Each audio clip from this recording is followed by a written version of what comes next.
Love with God channel daily gospel. Mark நற்செய்தியிலிருந்து வாசகம். அதிகாரம் 10 இறைவார்த்தைகள் 1 முதல் 12 வரை. இயேசு அங்கிருந்து புறப்பட்டு யூதேய பகுதிகளுக்கும் யோர்தான் அக்கரை பகுதிக்கும் வந்தார். மீண்டும் மக்கள் அவரிடம் வந்து கூடினர். அவரும் வழக்கம் போல மீண்டும் அவர்களுக்கு கற்பித்தார். பரிசேயர் அவரை அணுகி, கணவன் தன் மனைவியை விலக்கிவிடுவது முறையா என்று கேட்டு அவரைச் சோதித்தனர். அவர் அவர்களிடம் மறுமொழியாக, மோசே உங்களுக்கு இட்ட கட்டளை என்ன என்று கேட்டார். அவர்கள், மோசே மணவிலக்குச் சான்றிதழ் எழுதி அவரை விலக்கிவிடலாம் என்று அனுமதி அளித்துள்ளார் என்று கூறினார்கள். அதற்கு இயேசு அவரிகளிடம், உங்கள் கடின உள்ளத்தின் பொருட்டே அவர் இக்கட்டளையை எழுதி வைத்தார்.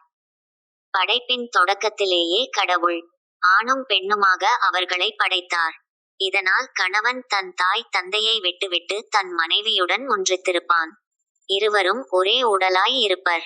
இனி அவர்கள் இருவர் அல்ல, ஒரே உடல். எனவே கடவுள் இணைத்ததை மனிதர் பிரிக்காதிருக்கட்டும் என்றார். பின்னர் வீட்டில் இதை பற்றி மீண்டும் சீடர் அவரை கேட்டனர். இயேசு அவர்களை நோக்கி, தன் மனைவியை விலக்கிவிட்டு வேறொரு பெண்ணை மணப்பவன் எவனும் அவருக்கு எதிராக விபசாரம் செய்கிறான். தன் கணவரை விலக்கிவிட்டு வேறொருவரை மணக்கும் எவளும் விபசாரம் செய்கிறாள் என்றார். இது ஆண்டவர் வழங்கும் அருள்வாக்கு. இறைவா உமக்கு நன்றி.